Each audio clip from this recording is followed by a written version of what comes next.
अगर कोई चार्ज है इसका मतलब क्या है? कोई फोर्स, कुछ फोर्स लगेगा। अगर कोई चार्ज है इसका मतलब ये है कि उसके पास या तो इलेक्ट्रॉन कम है, नहीं तो इलेक्ट्रॉन ज्यादा। पहला। चलो दूसरा बात कि अगर उसके पास इलेक्ट्रॉन कम है या उसके पास इलेक्ट्रॉन ज्यादा है, इसका मतलब क्या है कि वो या तो इलेक्ट्रॉन को गेन करने की कोशिश करेगा, नहीं तो इलेक्ट्रॉन को लूज लूज करने की। करने की कोशिश। ये दूसरी बात। ठीक, यानी कि अगर कोई चार्ज है इसका मतलब वो स्टेबल नहीं, मतलब उसका आत्मा अभी भी बेचैन है। समझ रहे? ठीक, उसको अभी तक मोक्ष का प्राप्ति नहीं। नहीं। नेक्स्ट, अगर कोई चार्ज अकेला चुपचाप है, ठीक है, तो वो किसी का कुछ नहीं बिगाड़, अकेला है। ठीक, लेकिन जैसे ही उसके आजू बाजू में कोई भी आएगा, या तो चार्ज आएगा या फिर कोई डाई इलेक्ट्रिक आ जाए या इस तरह का सब्सटेंस आ जाए जो जिसके अंदर चार्ज को इंड्यूस किया जा सकता है, मतलब या तो वो चार्ज होगा। अगर मान लीजिए कि यहाँ पे आप कोई दूसरा चार्ज को ले आया है, Q1 को ले, तो ये फिर इसके क्या कहते हैं ना, विश्वामित्र के तपस्या को भंग कर। या फिर कोई आप ऐसा चीज ले आइए जो है तो न्यूट्रल, लेकिन जहां यहाँ पॉजिटिव देखा तो यहाँ पे इसका क्या आ जाए, सारा नेगेटिव चार्ज आ जाए, यानी कि ये इंड्यूस हो जाए इसके अंदर। समझ में आ रहा है? यस तो सर। मेरे कहने का मतलब क्या है, मेरे कहने का मतलब है कि एक चार्ज है और उस चार्ज के कारण, ठीक है, उस चार्ज के कारण, ठीक, बहुत सारा इफेक्ट हो सकता है, लेकिन इफेक्ट होने के लिए आजू बाजू में कोई हो। तो पहले चैप्टर में हम लोग पढ़े थे कि सर जैसे ही इसके बगल में कोई दूसरा चार्ज ले आएंगे Q2, ठीक, और इसको ले लेते हैं, कैपिटल में Q2 लिख देते हैं, ज्यादा अच्छा होगा। इसको ले लेते हैं Q2 और इसको ले लेते हैं Q1। तो हमने पढ़ा था कि सर इन दोनों की वजह से अगर r डिस्टेंस है तो हमारा इलेक्ट्रोस्टैटिक फोर्स का वैल्यू हो जाएगा 1/4πε0 Q1 Q2 अपॉन। ठीक है, लेकिन जो मेरा अगला सवाल वो ये है कि सर अगर ये Q1 चार्ज है, ठीक, तो Q2 के आने की वजह से, ठीक है, इस Q1 पे कोई फर्क पड़ेगा क्या? हाँ पड़ेगा। क्या होगा, ये पीछे की तरफ धक्का फील करेगा, मतलब Q1 को ऐसा लगेगा भाई हमको कोई पीछे धकेल रहा है। कौन? Q2 धकेल। उसी तरीके से Q2 को ऐसा लगेगा कि हमको कोई पीछे धकेल रहा है। कौन धकेल रहा है? तो Q1। अब अगर इस धक्का मुक्की का खेल को देखे, कायदे से देखे, तो इसके पास जितना ताकत होगा उतने ही ताकत से इसको पीछे धकेलेगा। मेरी बात समझ में आ रही है? यस समझ में आ रही है? अब देखना ये पड़ेगा कि सर ये Q1 इसको, यानी कि इसके कारण अपना एक इलेक्ट्रिक फील्ड निकलेगा EQ1, ठीक है, और जिसका डायरेक्शन कैसा होगा हम लोग जानते हैं, इलेक्ट्रिक फील्ड का डायरेक्शन किधर की तरफ होता है, ठीक, किधर की तरफ होता है? आउटवर्ड। यानी अगर हम लोग कायदे से देखें तो इसकी वजह से जो चारों तरफ का हमारा इलेक्ट्रिक फील्ड होगा वो कुछ ऐसा होगा क्या? होगा नहीं होगा? यस होगा। इसको हम लोग बोलेंगे electric field due to Q1। उसी तरीके से अगर हम ध्यान से देखें तो जो हमारा दूसरा चार्ज है यहाँ पे, ठीक है, इसकी वजह से भी एक इलेक्ट्रिक फील्ड है या नहीं? Yes sir. और इसको हम लोग क्या बोलेंगे? Electric field due to Q2 किसी को कोई दिक्कत है? No sir. तो कहने का मतलब है कि हर चार्ज का अपना फील्ड होता है। पहली, हर चार्ज का अपना क्या होता है? फील्ड। अब सर फील्ड क्या होता है? फील्ड कहने का मतलब है कि वो चार्ज किसी और चार्ज को कितने जोर से पुश या पुल कर सकता है, इसका स्ट्रेंथ उसका फील्ड बता। समझ में आ रहा है क्या बोल? यानी कि सपोज करो कि यहाँ पे कोई पॉइंट चार्ज हम ले लेते हैं ए, ठीक, एक दूसरा पॉइंट चार्ज यहाँ ले लेते हैं बी, और एक तीसरा पॉइंट चार्ज यहाँ ले लेते हैं सी। कोई दिक्कत है? आप लोग 11th-12th वाला चीज नहीं पढ़ा रहे हैं। एक नीट स्टूडेंट को कैसे सोचना चाहिए हम वो बता। अब इसके कारण हम लोग क्या करेंगे कि इस Q1 के कारण, इसकी वजह से इस Q1 के कारण हम लोग इस पॉइंट पे चेक करेंगे कि अच्छा बताओ आखिर ए पॉइंट पे कितना इसका इन्फ्लुएंस है। उसी तरीके से इसी Q1 के कारण बी पॉइंट पे भी हम लोग चेक करेंगे कि बताओ इस पे इसका कितना इन्फ्लुएंस है, या फिर सी पॉइंट पे चेक करेंगे कि बताओ इस पे इसका कितना इन्फ्लुएंस है। समझ आ रहा है? क्या चेक कर रहे हैं हम लोग? इन्फ्लुएंस। तो इन्फ्लुएंस चेक करने के लिए क्या करेंगे हम लोग? यहाँ पे एक टेस्ट चार्ज को रखेंगे। क्या है ये? Test charge. Test charge. ठीक। और अगर इलेक्ट्रिक फील्ड को क्लियरली समझना है तो टेस्ट चार्ज का वैल्यू कितना होना चाहिए? एक पॉजिटिव।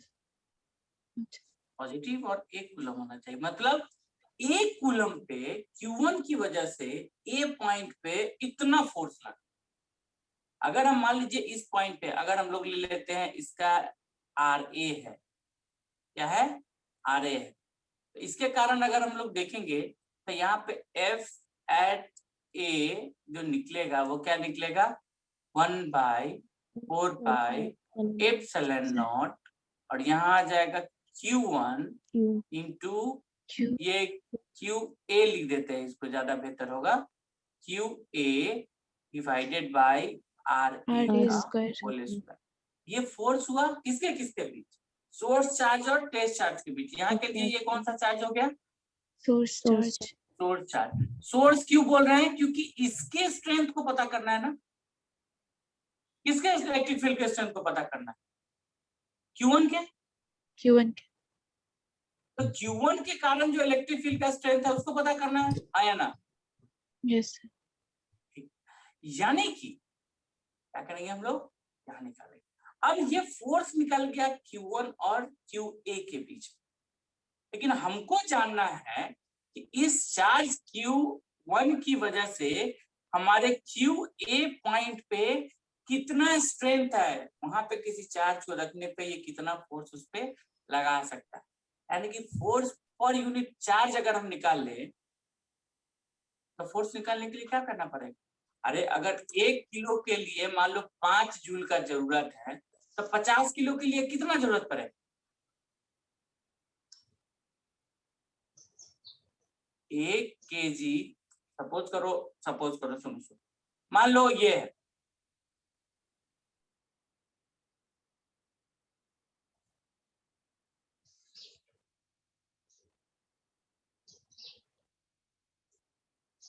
तो ना सपोज करो कि ये कोई एक ब्रिक है या कुछ भी है, इसको यहां से यहां लाने के लिए हमको 2 जूल एनर्जी लगा।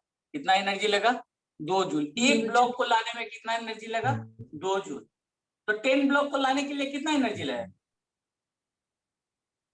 20 जूल। इसी तरीके से अगर हम ये निकाल ले कि ए पॉइंट पे, अगर हम ये निकाल ले कि ए पॉइंट पे हमारा इलेक्ट्रिक फोर्स पर यूनिट चार्ज इतना है, ठीक है, तो वहां पे अगर हम लोग क्यू चार्ज ले आएंगे तो क्यू से मल्टीप्लाई कर देंगे। मतलब क्या हो गया कि इलेक्ट्रिक फील्ड अगर निकालना होगा तो जो भी हमारा फोर्स होगा उसको क्या करेंगे, उस चार्ज से डिवाइड कर देंगे। Yes sir. तुम लोग याद है पोटेंशियल पढ़े थे? Yes sir. पोटेंशियल में याद है क्या था?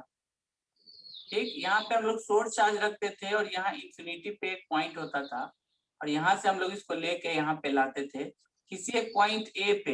यहाँ अगर मान लो क्यू पॉजिटिव चार्ज रखे तो हम लोग क्या लिखते, to bring a unit positive charge from infinity to point A, और इसी को हम लोग क्या बोलते थे, पोटेंशियल एट ए। याद है ना, 10th में पढ़े थे। मतलब क्या हुआ, यहाँ पे प्लस क्यू चार्ज था, प्लस क्यू को यहाँ से लेके कहाँ पे लेके आया, पॉइंट 1 पे। तो क्यू चार्ज को लाने में वर्क डन कितना करना पड़ा, W। तो यूनिट चार्ज के लिए हम लोग क्या करते थे, इसको क्यू से डिवाइड करते थे। इन the same way total force वहां पे क्यू ए के कारण कितना है, एफ ए। तो इलेक्ट्रिक फील्ड यूनिट चार्ज के कारण वहां से फोर्स कैसे निकालेंगे हम लोग, तो E is equal to F upon Q A, और इसका वैल्यू क्या आ जाएगा बाबू, 1/4 epsilon naught Q1 on R A का फोर्स पर यूनिट क्या charge. In the same way अगर हम इसको मान लेते हैं आरबी, यहाँ पे हमारा फोर्स क्या हो जाएगा, F B is equal to 1/4 epsilon naught, क्या हो जाएगा, Q1 इंटू क्यूबी। यहाँ पे क्या चार्ज है, क्यूबी, और इसको हम लोग डिवाइड करेंगे किससे बाबू, आरबी का होल स्क्वायर। यानी कि यहाँ पे अगर हम लोग को इलेक्ट्रिक फील्ड निकालना हो due to B due to Q1, इसके कारण निकालना होगा due to Q1 at point B. इसका वैल्यू हम लोग कैसे निकालेंगे, फोर्स अपॉन क्यूबी, इसका वैल्यू आ जाएगा 1/4 epsilon naught Q upon R A का होल स्क्वायर। कोई दिक्कत, आरबी का होल स्क्वायर होगा ना,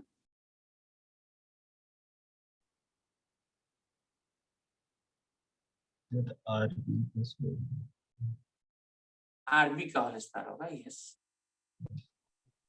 अब मेरी बात ध्यान से सुनो, इलेक्ट्रिक फील्ड जो है वो 3 चीजों पे डिपेंड करेगा। इस पे पहले बार हम लोग पढ़े थे कि जो इलेक्ट्रोस्टैटिक फोर्स होता है वो किस पे डिपेंड करता है, तो पहला चीज डिपेंड करता है मीडियम पे, मीडियम मतलब एप्सिलॉन पे। दूसरा किस पे डिपेंड करता है, तो प्रोडक्ट ऑफ टू चार्जेस, याद है ना, प्रोडक्ट ऑफ टू चार्जेस। या तीसरा किस पे डिपेंड करता था, 1/r², याद है, यही था ना। फील्ड के लिए क्या मीडियम रिस्पॉन्सिबल है, आंसर विल बी यस। दूसरा, क्या Q1 इंटू Q2 चाहिए, नहीं सर, यहाँ सिर्फ क्या चाहिए, Q चाहिए, और Q को हम लोग क्या बोलेंगे, सोर्स चार्ज। जिस चार्ज की वजह से इलेक्ट्रिक फील्ड को कैलकुलेट करना है, बस उस चार्ज का मैग्नीट्यूड अपने को पता होना चाहिए। बात समझ आ रहा है। दूसरा कौन चार्ज है, कितना है, उससे अपने को कोई फर्क नहीं पड़ता। फोर्स निकालने के लिए उस चार्ज से खाली मल्टीप्लाई कर देंगे, और तीसरा 1/r² हमको पता होना चाहिए। ये है complete explanation of electric field. समझ आ रहा नहीं आ रहा है? Yes sir. अगर इतना चीज को अगर आप समझते हैं कि इलेक्ट्रिक फील्ड क्या होता है, कैसे एक्ट करता है, कैसे हम लोग उसको मैनिपुलेट कर सकते हैं, कौन कौन सा फैक्टर है, so in a simple language we can say that electric field is nothing, it is force per unit charge due to a charge. If on a certain point electric force can be calculated for unit test charge, that will be known as electric field. Electric field is nothing, force per unit charge, क्योंकि इस charge की वजह से उस point पे इस electric field का strength पता चलेगा। ठीक है।